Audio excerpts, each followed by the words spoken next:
blessed by having this opportunity to talk to this wonderful community. I would have honestly said that the Vice Chancellor's introductory speech would constitute the meat of this presentation. I agree. If I had his speech, I think I would have just focused on it and told you, thank you very much for the opportunity. Thank you, my dear Vice Chancellor. I've not met you before, but I'm told that you are a pharmacologist.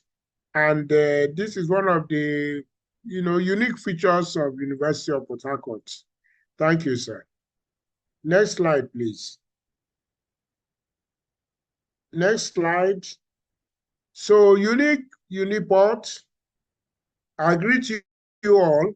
The Vice Chancellor, University of Port Harcourt, Professor Ohaeri George Will, the principal officers of the university, and I'm observing all other protocols, and all members of this unique community in Port Harcourt, which we call the Garden City of Nigeria when I was a kid growing up in those parts, and all other members of this audience. I bring you greetings from my village in Ohaeri, where the organizers somehow located me from the clouds and honored me with the opportunity to fulfill myself by delivering this lecture in memory of Professor Nimi Briggs. Next slide, please. One of my claims to fame is that in his last years, I was privileged to work with Professor Briggs as a foundation member, Board of Trustees, Nigerian Academy of Medicine, where I was enabled to breathe the fresh air of his humility, his wisdom, and erudition. And just to give you a measure of his sense of national service, he actually delivered our first annual lecture. And he came from hospital, believe me, he was sick in Abuja, and his wife was by his side. This man was fantastic. Now, I'm also seeing that from what he presented, I didn't know that he had quite another thing with me. That is, he mentioned his mentor, Professor Teken Atamuno. Please let me say a bit about that, because it means that myself and Professor Briggs had some closeness, because we were of the same generation anyway. And we didn't know that. Professor Teken Atamuno was my VC. He signed my MBBS certificate. But as fate will have it, he also became my personal friend. And I'm emphasizing that. What's my evidence for that? Now I have a little book called Tomes of Awakening from Africa. Professor Teken Atamuno took time to read that book in manuscript form and wrote a foreword. That book is available. And he actually found that my story and his were similar in a creature that he created. I don't know whether you ever read Professor Tamino, the historian. His great character was called Afori. So the character I was portrayed in that book was like his own Afori. So myself and Professor Nimi Briggs, it appears that we contacted ourselves at even higher levels. So it's my greatest honor. May his soul rest in perfect peace.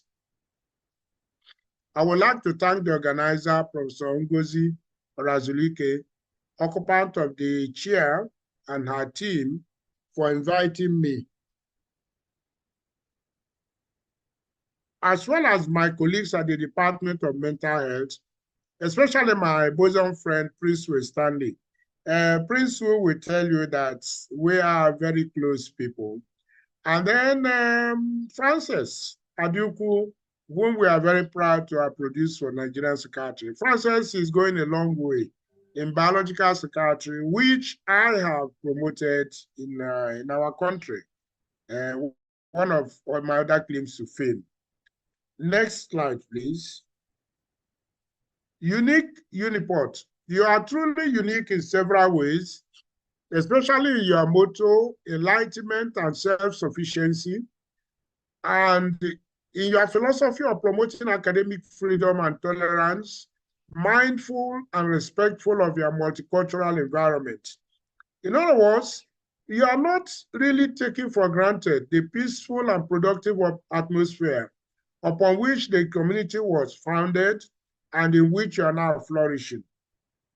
By the title of this lecture, you are determined to see that this foundational atmosphere is deeply embedded in the consciousness and DNA of the community. Furthermore, you are unique in trying to use the methods of psychological science in socially engineering a harmonious working environment, as in the ideas of social psychology and social psychiatry. Another unique feature of Uniport is that this scientific psychological method of social engineering is coming not from psychology and psychiatry, but from obstetrics and gynecology and also pharmacology. Now, as one of the most senior psychiatrists working in Nigeria today, and also I'm privileged to be the chairman, board of trustees of the Association of Psychiatrists in Nigeria, I think I am officially in a position to wholeheartedly welcome this move on behalf of psychiatry, Nigerian psychiatry. Our prayer is that this unique consciousness in Uniport should permeate our national life in Nigeria and help us to become an enlightened and compassionate society, living peacefully in self-sufficiency and prosperity. We say amen. I should begin by explaining the title of this lecture by saying that the terms social intelligence and emotional intelligence are actually interrelated, where emotional intelligence is a personal level of emotional functioning upon which the attributes of social intelligence are then built. And those attributes are to help us to harmoniously adjust to the vicissitudes of life in the larger community. I use the word build. Previous slide, please. Previous slide. I use the word build deliberately because emotional and social intelligence can be learned as behavior, as I hope to show in the course of the lecture. So that in line with the word mindful that is in the title, this indicates that the harmonious, productive living in the community is a situation that we hope to be to fully and deliberately conscious of enabling in an enduring manner. In other words, it's not just a half-baked or wishy-washy or random affair. You need to be focused. This community, led by the Vice Chancellor, has put their foot in that direction. And thank you very much. This is a national service. We need to reproduce this in the country. That's how to build a proper nation. Now we are talking about emotions we are talking about intelligence in a topic that is situated in the emotional body. So we need to clarify what we really mean by intelligence and how it relates to our topic. Generally speaking, you can say that in general, intelligence is the ability to acquire and apply knowledge and skills. These are attributes that can be manifest in various domains of life functioning, such as scholastically, like we are, many of us in academic pursuits. That's our thing. But there's also intelligence manifesting in the emotional area, as in our personal lives and in our social relationships. You find that some of us are the most brilliant people, but they are not able to live in peace with their neighbors. That means they are lacking in that emotional intelligence. Intelligence is also available when we are trying to adjust to the vicissitudes of life, such as social adversities. Some people are very strong in being able to surmount obstacles. Some people are weak, you know. Then you have the capacity to operate instruments, like those who play music and use computers. I always tell people that I'm one of those, I'm just dumb in that area. I'm a dumbo in the area of operating machines. Accordingly, the measures of intelligence that we know include the familiar one of IQ, which is the ability to understand and recall information, which you need to succeed at least, as Professor Ngozi said, to go fast, but not to go far yet. That is the IQ. The emotional quotient is the ability to understand your own emotions, regulate them, and be less self-centered.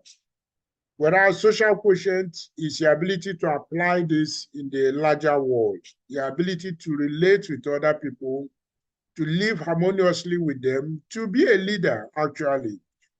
But to me, to be kind, to be considerate, to be tolerant and respectful of different opinions. This idea of being kind and considerate is so important to my life. I always say that human beings must be kind. You can't avoid being kind to your fellow human beings. If you lack that quality, then there is a problem. So you must be kind. I like to emphasize that. People must be kind. Adversity quotient is, as I said, the capacity to be conscientious, to be resilient, that the ability to bounce back in the face of adversities.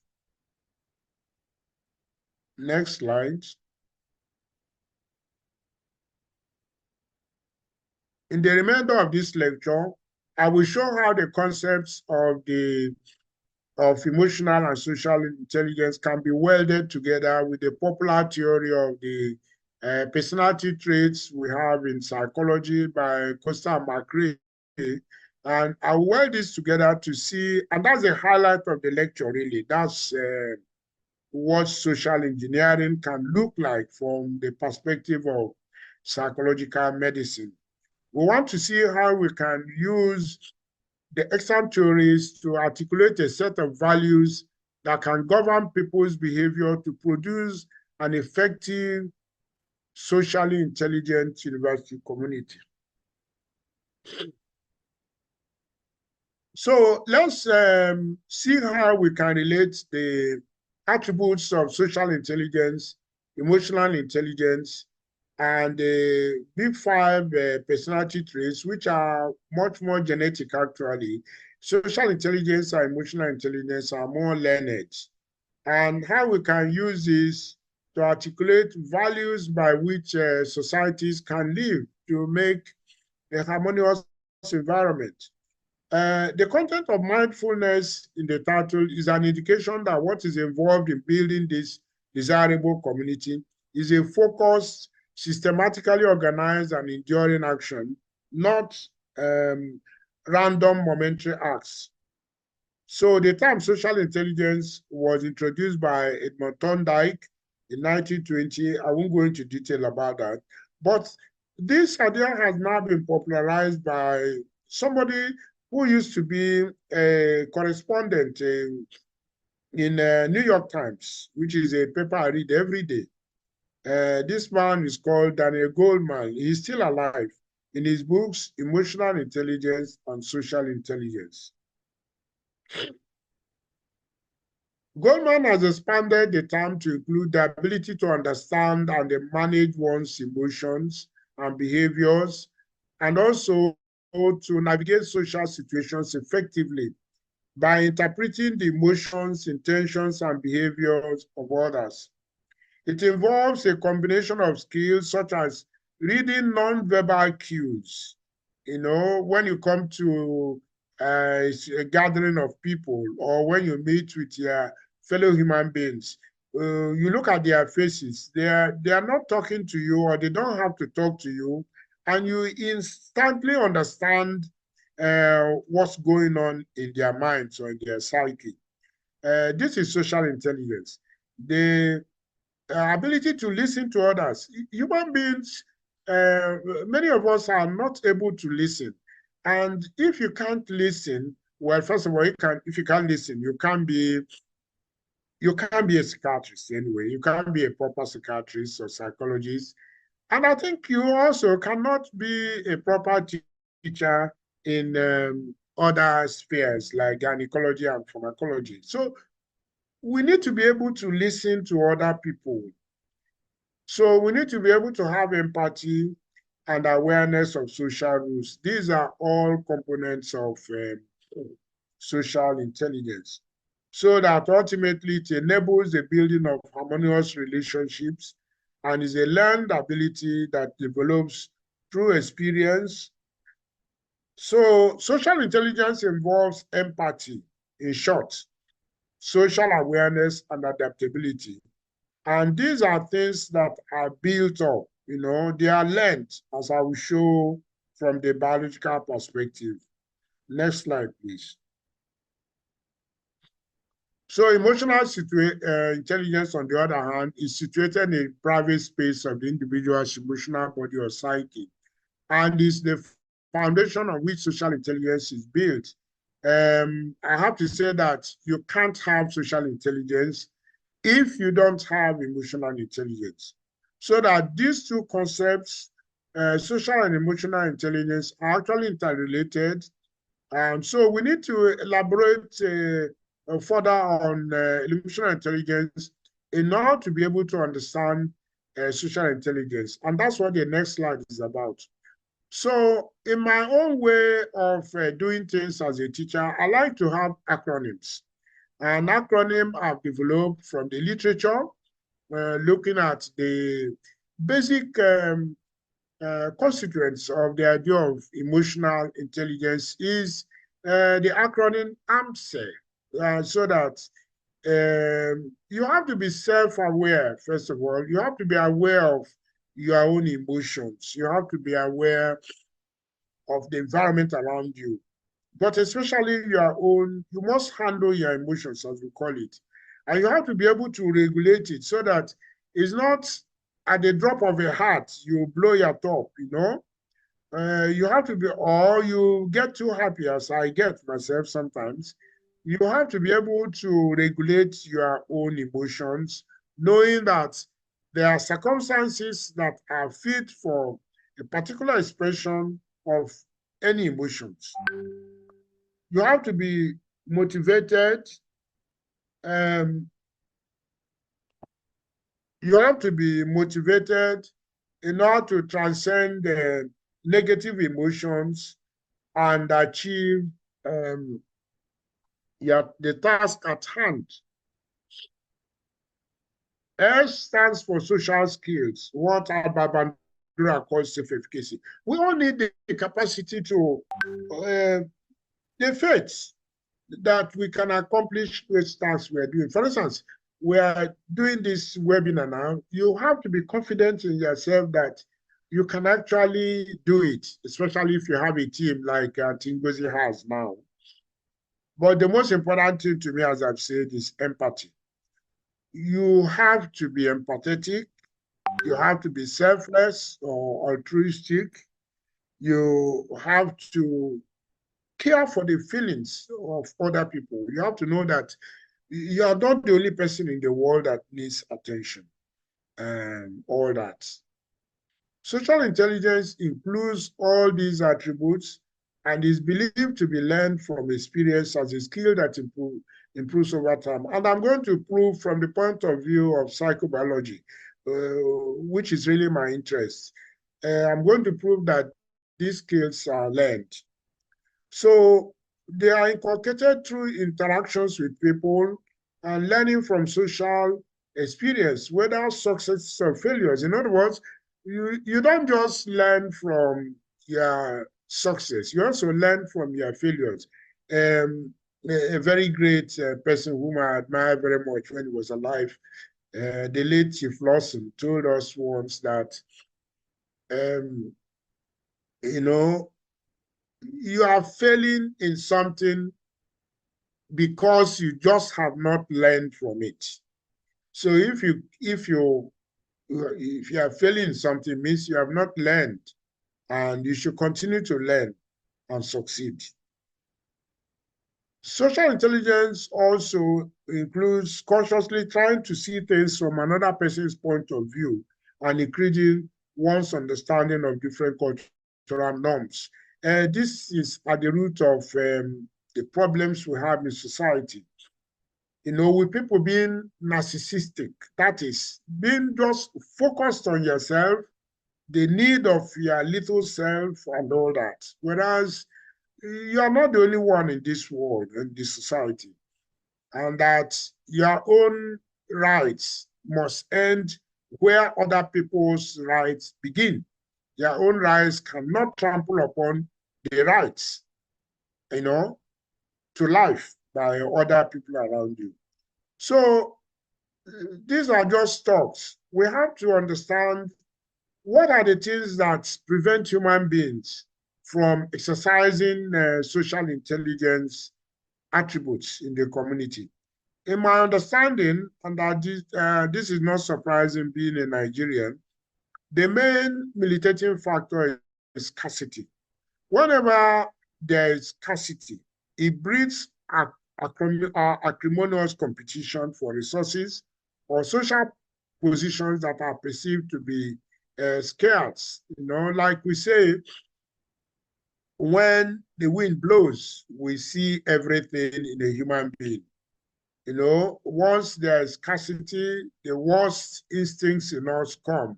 Whereas biology, that's nature, has also equipped us to be able to see the good sides and to be able to make do with, to be creative in situations of scarcity. And there's an adage that goes in that way that says that necessity is the mother of invention.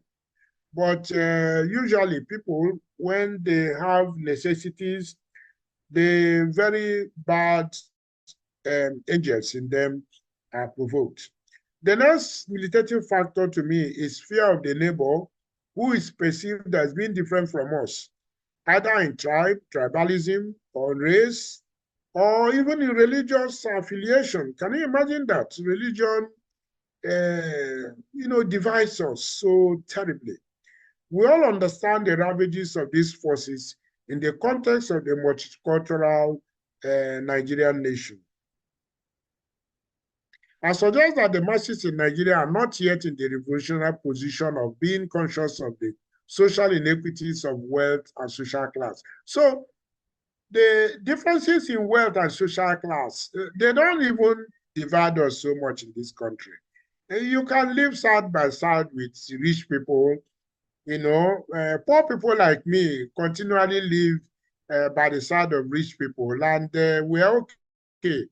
For instance, when I was at the University of Ibadan, I lived at one of the benighted streets. If we know a University of Ibadan, the Obadam area, where, anyway, let's not go there. But I'm saying that these social inequities of wealth and social class, the masses of Nigeria are not really very keen on that. What they are keen on is tribe, religion. So you notice how the political class, they cross from one political party to the other with nothing attached to, ideology. And the masses simply shrug it off. So always, as I said, is our tribe and now state of origin and religion that divides us. When I was growing up, state of origin did not divide us because there were very few states, so we belong to regions. In order to articulate how to implement the principles of social intelligence, we have to understand the characteristics of the fuller man. That's the personality that needs to grow in emotional and social intelligence. So that brings us to the next slide, where we now talk more biologically. The biological talk is on what psychologists have found to be the basic framework for human being who is relating with you. That basic framework of the personality, um, our best understanding comes from Costa and McRae in their Big Five. That's just the name of the thing, because there are five factors they have mentioned, which I will show soon now. So these five factors or traits, or let me just say factors of personality or expressions, they are highly researched, and they have the respect of time. So they tell us most about our personality and individual differences. Now that is represented by acronym OCEAN. Psychology students are very aware of this OCEAN. And O stands for open to experience. That is their capacity to simply think broadly and welcome ideas. This is like we see in artists with philosophers, although some people are very rigid in their minds, but that capacity to be open to experience is an important one. Conscientiousness, your capacity, like our vice chancellor, for instance, is punctuality. I'm sorry to be referring to that, but I have to because it's a very practical demonstration for us. He was there before all of us, like a lark. That's conscientiousness, and that's what is needed. Extroversion, or your degree of social engagement and effectiveness, so that you're out in the community and you are able to live with people. This is opposite to being a monk, for instance. Agreeableness, your capacity to actively with others and not be bringing up, your own things and putting up your own ideology and separating us. Your capacity to come to the middle point, that's agreeableness, the middle point of a social relationship. Okay. Wait, I didn't put on.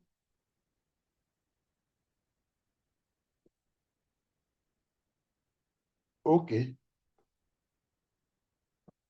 Sorry, my battery was running low. So the mechanics for building a socially intelligent community. So how can we use these principles, social, emotional intelligence, and the big five personality factors?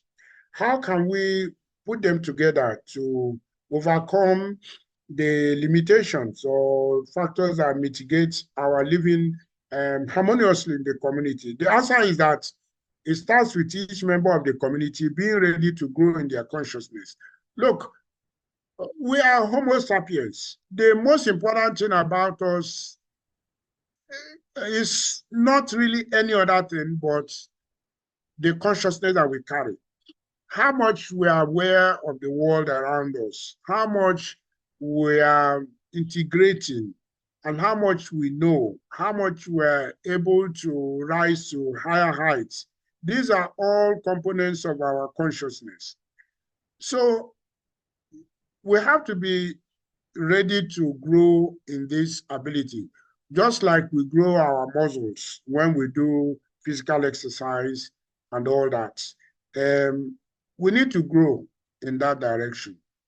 But we only need a sufficient number of people, a critical mass of people in the community, especially in leadership positions, like definitely you have in Uniport, to inculcate the principles of these emotional levels of intelligence and the higher elements of B5 personality traits. So it hasn't got to be all of us doing the same thing. We just need a critical mass of people to imbibe these traits, which research has shown to be strongly predictive of workplace harmony and productivity. So the issue now is how can we introduce these related concepts to a lay audience? That is, how can we leave the heights of psychology and biology and come down to where people belong? So what I've done is to develop a third layer of related traits, which are in popular language, as in the tables and figures, and the table and the figure below. So I hope that this is clear to all, but this will be my contribution to science, let's say, to social relationships, where you can see on the left side of this table, you see the elements of emotional and social intelligence, the five of them, the acronym that I put forth, five of them, and then to match them with the personality traits, the big five, and then social value equivalence, and then action. So let's start from the right side, the 1, 2, 3, 4, the fourth column on the right of this table. You find out what this lecture is about is really right human relations, how we live together harmoniously, rightly. That's what this lecture is about. Now, that is based principally on our respect for one another. If you don't respect people unconditionally, you can't relate with them, you know? And what is this respect based on? We now come to the column on big five personality traits is agreeableness, and the emotional foundation for it is the first column on the left, empathy. I'm just trying to say that as a psychobiologist, I can tell you what we know is that this idea of personality traits, they are biological. They are from our genes. Yes, our genes, our parents, our community, the pool of genes. Why do I say the pool of genes? Because you go to some communities and say, oh, these people are warlike. And you go to some communities, like if you go to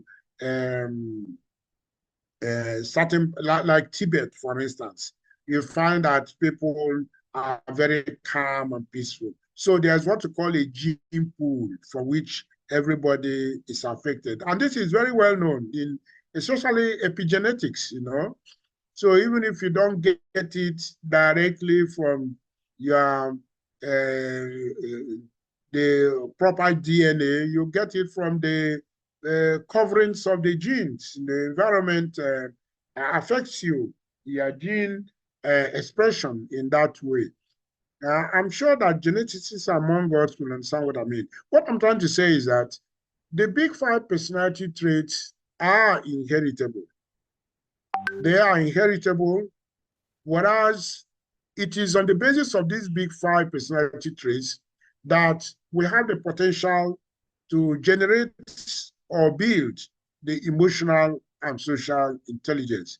In other words, emotional and social intelligence are actually learned behavior, but they are based on what we have inherited.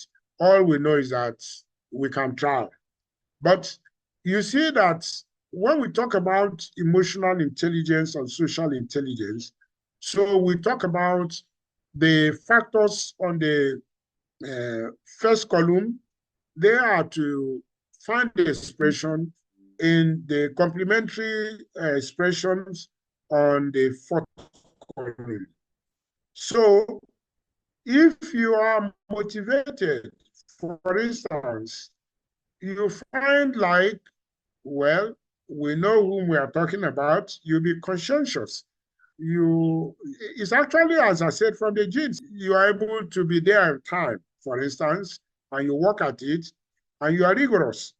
And that's where it's expressed. And if you are rigorous, that means you consider all the sides. You look into all the factors in the equation. This result will be balanced view. And that is very important in living in a community, which is different from a community of fundamentalists. Fundamentalists are not balanced in their ways. In anything, they are not balanced. So it doesn't matter what they are fundamentalists about, but they are not balanced. And if you don't have people being balanced, then there is going to be trouble. So that's why I actually believe that the most important factor that can lead a community is actually scientific rigor. I have been promoting the idea of scientific rigor in psychiatry because to me, if you understand the elements of scientific rigor, those are the basis on which a progressive society can function. So scientific rigor, it gives rise to balance. And that's what scientists are. We are balanced, because we are not like lawyers who, I'm sorry about lawyers, but they tend to, they can afford to ignore some evidence because of whatever. A scientist takes in every little evidence, weighs them up, and puts them up in the equation. Social skills, as you can see, that is related to not just extroversion, but your ability to be engaged, in the community. And if you are engaged in the community, that's your sense of service. Then you are responsible. And to be responsible, of course, in a material sense, you need to be resourceful. So the more resourceful you are, like we say, to whom more is given, more is expected. So if we are lucky to be resourceful and acquire material wherewithal, we should be responsible in serving our community. So also is regulation, which is going along with the sense of well-being or neuroticism. That's your capacity to just feel good, what you call subjective quality of life. This gives you the capacity to listen attentively. And when you listen, and only when you listen,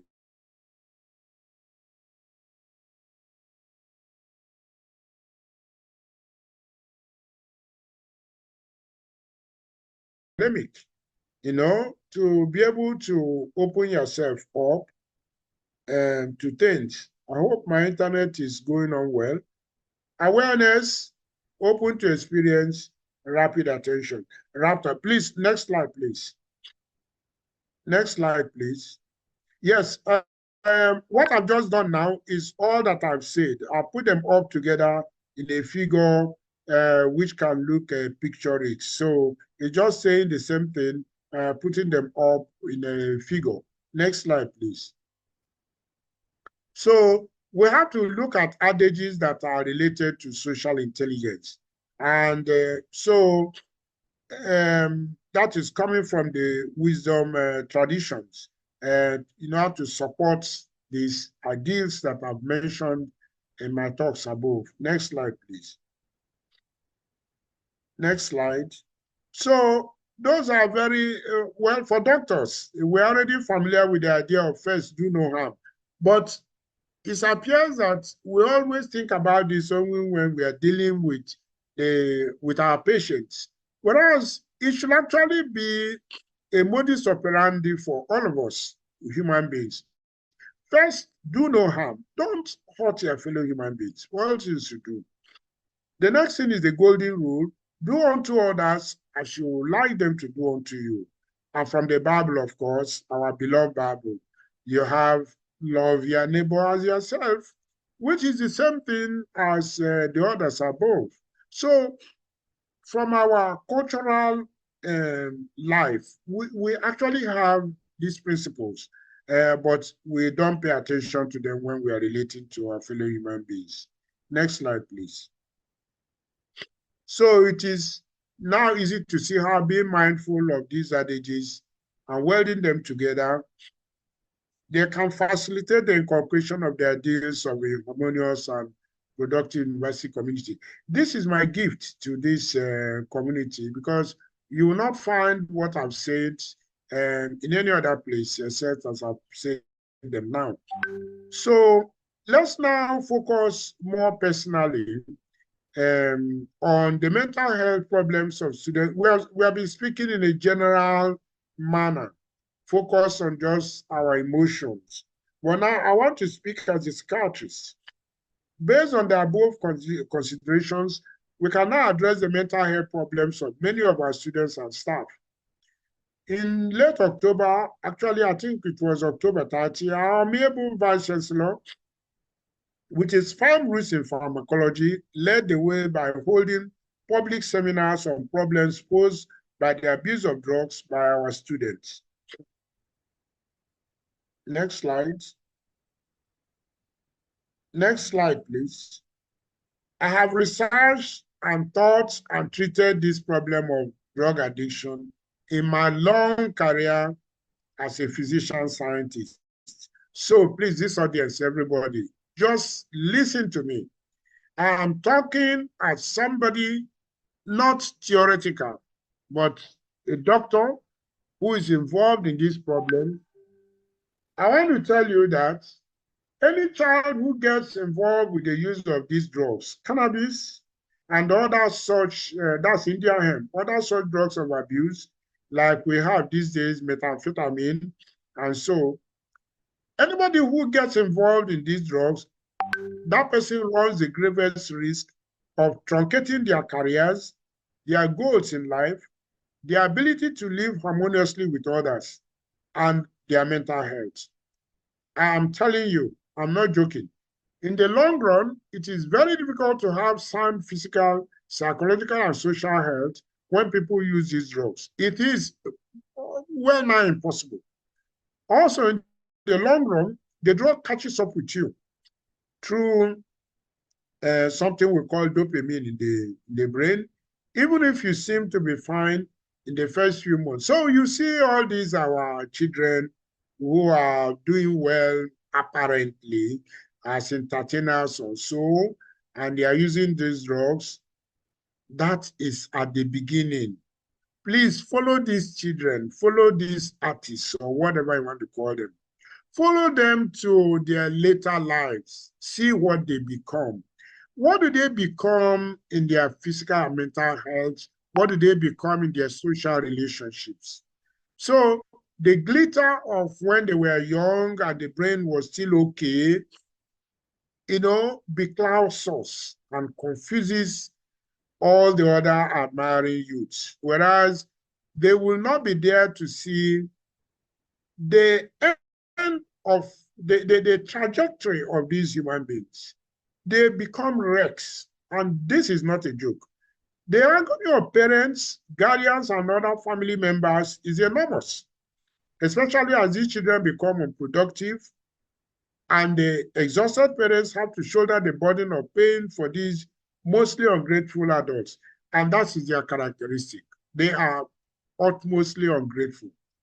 I am not sounding alarmist, for I'm also a victim. I shoulder the burden of assuaging the emotional distress of the parents and wives, so I'm also involved. This is what I deal with daily in my clinical practice, and it's always distressing to see the agony of the relatives of these children who decide to throw away everything they have going for them just for a puff. Just for a puff. These children throw away everything that's going on well for them. Everything. This is a very annoying. I get emotional on this matter. Why?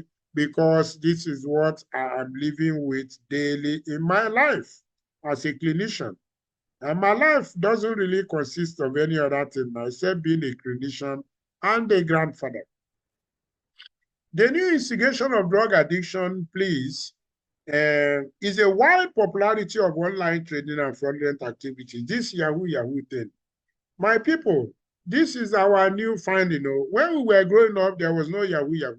These children tell you that they take these drugs to keep awake at night, to link up with their clients in foreign time zones. That's what they say. Whereas the fallacy is that if you take these drugs anyway, you are not going to be talking in a coherent and a creative manner to your, clients, so-called. This is just some fabrication that these children make that is not based on reality of their lives. Accordingly, any student who gets involved in these activities is in the greatest danger of drug addiction. Unfortunately, many of these youths, as they tell me, are actually breadwinners for their families because they get money from these fraudulent activities. They buy cars, they sponsor their parents, they even sponsor their own education until they drop out. They always drop out by their numbers. In other words, of course, I'm seeing a slice of them, those who do very badly. So next slide, please. Next slide. The better known instigator is involvement in secret cult activities. That's what we were advertising in all university campuses, starting from Ibadan, where I belong. If you come to the University of Ibadan gate, you see this big signpost about drug addiction. That's what we've known. But we didn't know that this Yahoo thing is a new thing. We must not relent in preventing our students from engaging in these activities. We can't stop. We can't give up like they've given up in America and Europe and everywhere. We don't have the capacity to give up like those communities gave up. Those communities gave up because if a child is on drug addiction, they don't have to live with their parents. The social security environment will pay them salaries, put them in council flats, and all that. Where are you going to get council flats in Nigeria? It is the poor parents who carry the burden. So we cannot give up. We can't. The gateway to these drugs is often the socially accepted use of cigarettes, despite the clear warning of Federal Ministry of Health on its part that it is dangerous to take this stuff. I tell my patients and their relatives the following things based on research and my clinical experience. Please, my people, this is what I say on a daily basis. So it just comes as second nature to me. I can even close my eyes and say it. And there are points that I make one by one. The first one is that drug addiction is a lifelong problem with poor prognosis. Why do I say that? Relatives often come to you and say, doctor, can we find us something to flush the drug from this person's system? You know, this is a fallacy. And there are actually health personnel who promote this, who tell you, oh, we admit you will flush it. Please, this is fraud to tell anybody that you can flush drug out of them. This is absolute fraud. Because drug addiction is a brain disease in which the drug takes over the most emotional functioning of the brain through dopamine, and it is difficult for the individual to regain control. If you look at PET scans, you find that it takes at least 14 months after quitting drug use for the metabolic processes of the brain to regain control. So, my people, this is not just a moral issue. It is a brain disease. Hence, it is well nigh impossible for the addict to quit on their own volition. And the natural history is the tendency to relentlessly return to the use of the drug, even after spending time in so-called rehabilitation centers. And I'm really calling them so-called rehabilitation centers. A major fundamental characteristic is the incessant desire to satisfy the oral appetite. And some people will call them what Freud introduced, Sigmund Freud, called orality. So they are fixated at the desire to satisfy their appetite. These people are eating. In my hospital, I call them rats. You know, a rat is eating. They can't stop eating. They can't think of anything. They must put something into the mouth. Hence, there's a necessity to be disciplined about food, about the use of telephone. This is another new thing. And then intoxicating behaviors, what I call dopamine fasting. What do I call this new thing now? The use of telephone. You find children, even adults, who tell you, oh, they drop their phone only when they are sleeping. What the hell?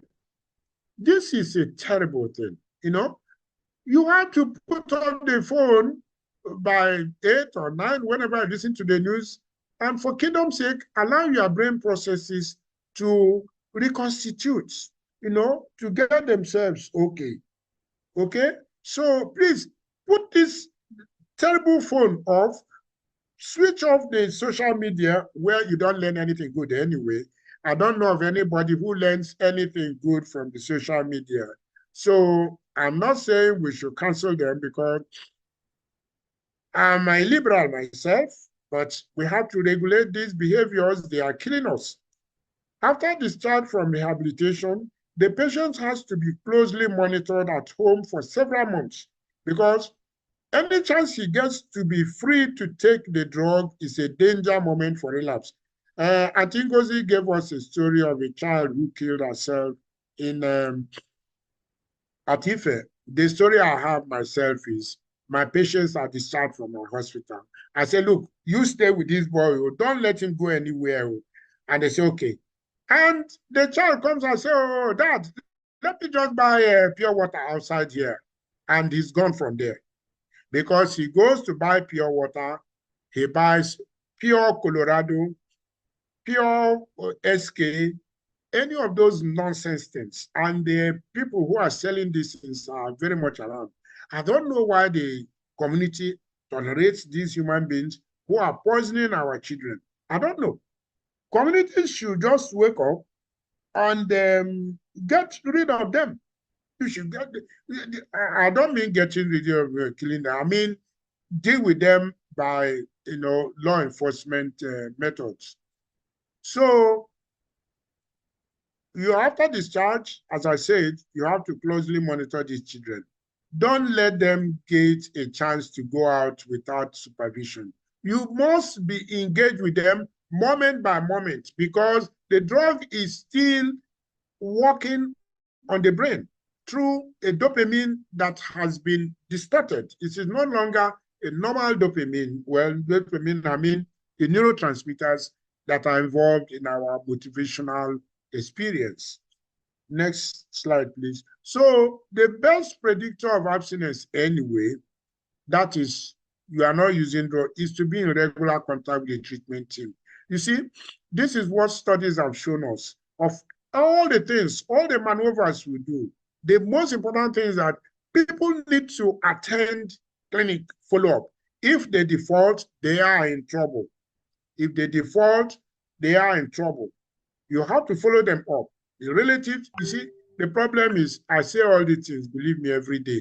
And 3/4 of parents anyway, they just go away. Where do they go to?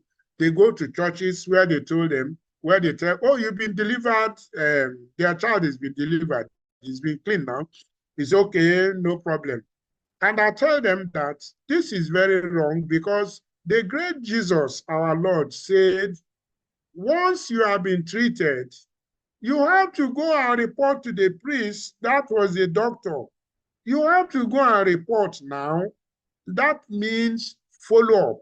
Jesus never said he treated you and you were clean to go home. No. And that's the story of the lepers who came back. You have to do follow-up. So the patient has to be mandated to attend clinic regularly and be on follow-up medications. If this is not done, the danger is that the patient will go back. As the saying goes, an idle mind is a devil's workshop. Hence, there's need for engagement in positively productive activity. It takes a character to be involved in drug abuse. Now, I was talking about so-called rehabilitation centers. Believe me, as I said, I'm one of the most senior doctors in this thing now. These programs, they lack this point I'm trying to talk about. That is changing the personality. It takes a personality to be involved in using drugs. For instance, if we have cannabis now, or even cocaine, in front of 10 of us, it's not all of us who will take it. I think a majority of us will not take it. Some people will go and take it. For whatever, they will give a reason, but that reason is bogus. It's not useful. So you cannot leave a rehabilitation center without this attempt to inculcate uplifting characteristics as I've listed in table 1. Principally, You have to lose it.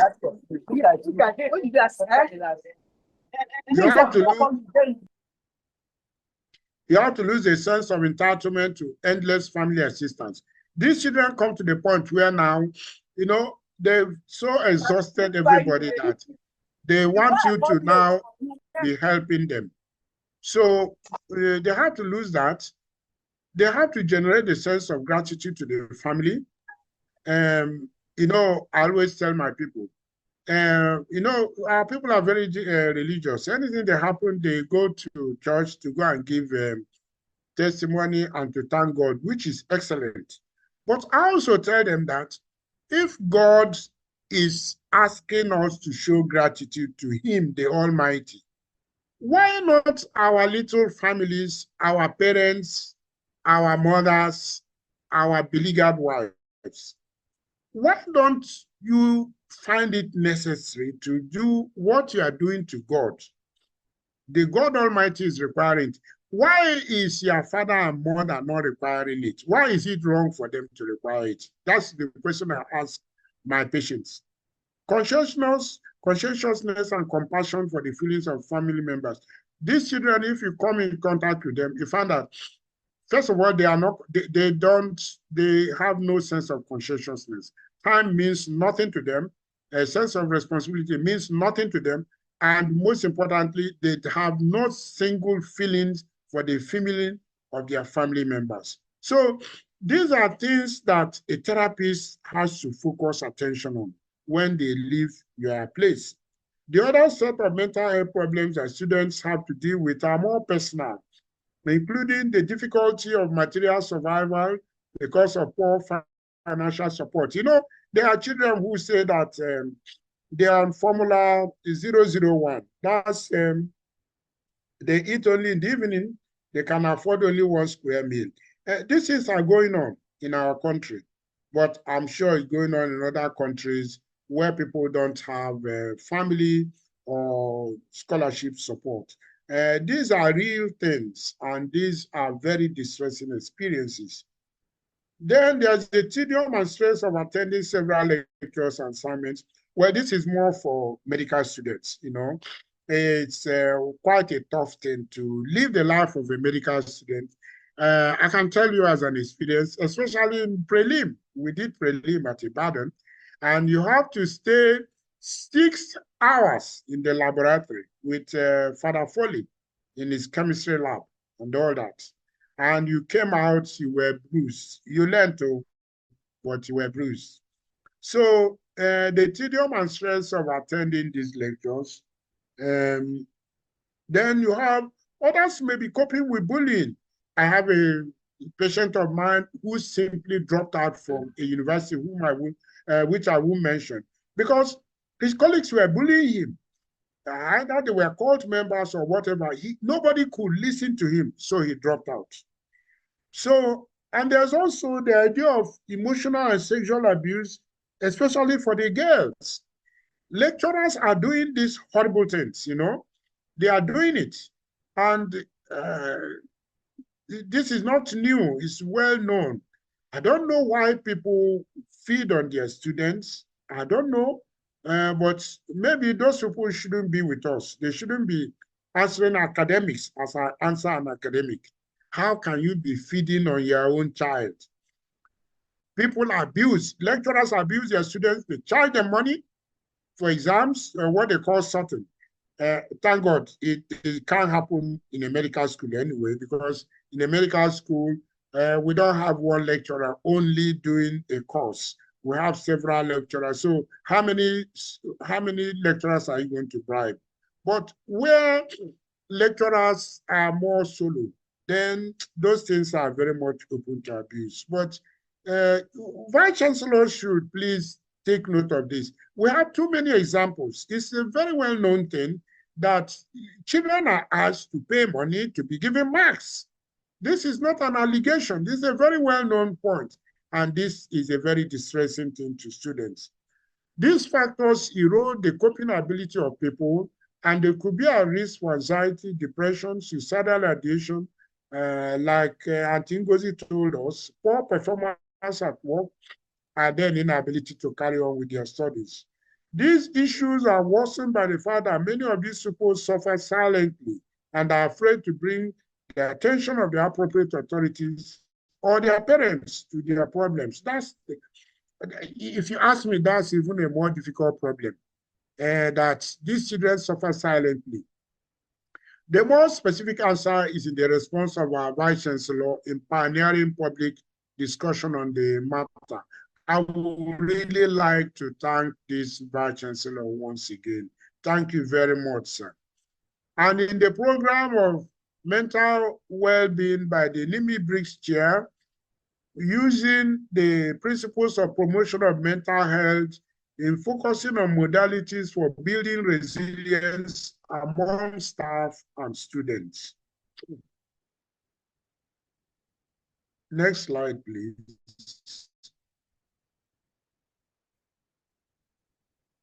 Next slide. Hello, next slide, please. These modalities include, these are principles to call mental health promotion. Healthy food habits, junk food from time to time, but please, these are dangerous. They are dangerous things. Previous slide, please. Hello.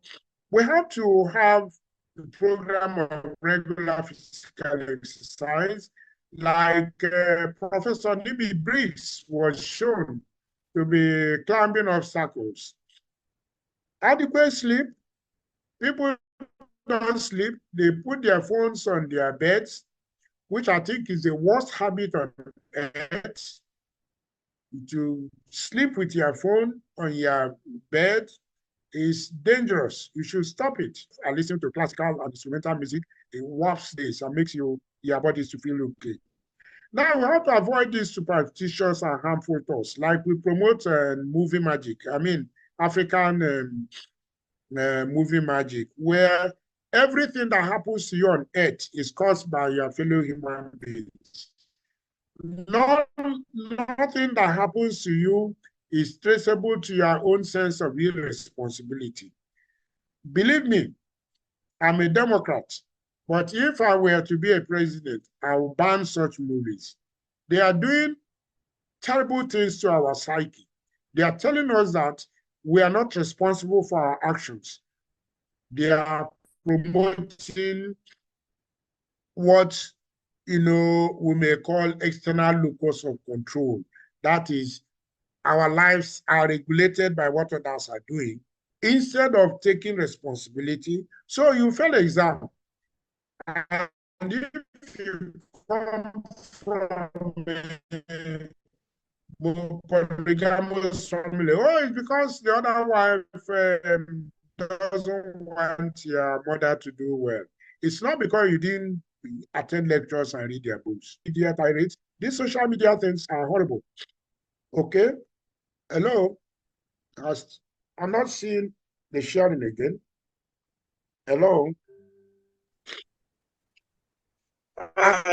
Please love your neighbor as yourself. Yeah. Believe me, one of the most healing things on earth is to love your neighbor as yourself. I don't need to elaborate on that. We are adults in this world. That loving your neighbor as yourself. Counseling unit of the university has to keep its doors open and encourage students to patronize its service. The general answer to the question I pose is in the points we have raised in building a socially intelligent community using the tools that are outlined. Next slide, please. Hello.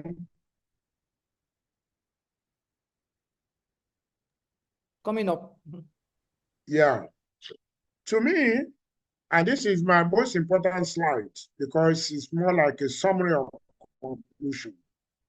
The most important of these values that I've outlined is unconditional respect for our fellow human beings and the necessity to be kind to others, empathy, In other words, like it said in the Bible, charity is the most important thing. That's why it was put up there. You can have every gift on earth, but you don't have charity, kindness to your fellow human beings. It's all vanity. Human beings have to be kind. I continue to emphasize this. We have to avoid hurting our fellow human beings. All this translates to right human relationships, which form the bedrock of a peaceful and productive community. Next slide, please. At the biological level, archaeologists and anthropologists have shown that man is essentially a social animal. We thrive best in community. Communal living, as these specialists have shown us, is what is responsible for the exponential growth of the cerebral mantle that distinguishes man from his cousin apes. Believe me, that's why we are called Homo sapiens. It is the benefit of living in the community. And scientists have said that that evolutionary step stems from living in the community. We learn best in the community. So where we learn from, where we live in, we have to make it to be harmonious, to be peaceful. We learn most and flourish in social communities. Hence, we are actually biologically driven to be mindful, to make our communities socially intelligent. Thank you. Thank you very much, Professor Jude Uzoma Ohaeri. You have truly shown us today that you are the doyen of psychiatry and psychology. If it was in a physical meeting now, we'll be standing up to give you a standing ovation. But you can see that you're having an clapping ovation. We're utterly grateful for having delivered such an enlightening lecture to a topic that's very topical at the moment. Most of the comments, oh, sorry, sir, please have some water, please. You talked for a while and we could notice that you were getting a little bit, so let's say tired. Thank you so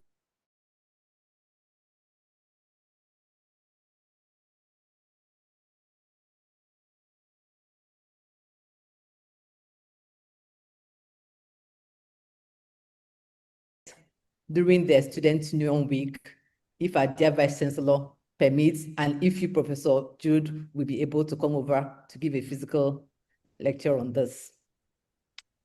Then one of the questions that came up said to you, is it possible for the effects of these drugs on the brain to reverse after the victim stops the drug, and for how long? Can I answer? Jude. Yes, yeah. Please. Yes, as I told you, it's not a conjecture. Our Vice Chancellor, as a pharmacologist, knows what to mean by positron emission tomographic scan. The pharmacologists are now one of the most famous users of that technology. And it is being used to map the brain of people who take these substances in comparison with people who don't use this substances. Look, the picture is gory. It is gory. These drugs, they take over the brain by force. They take over the brain by force.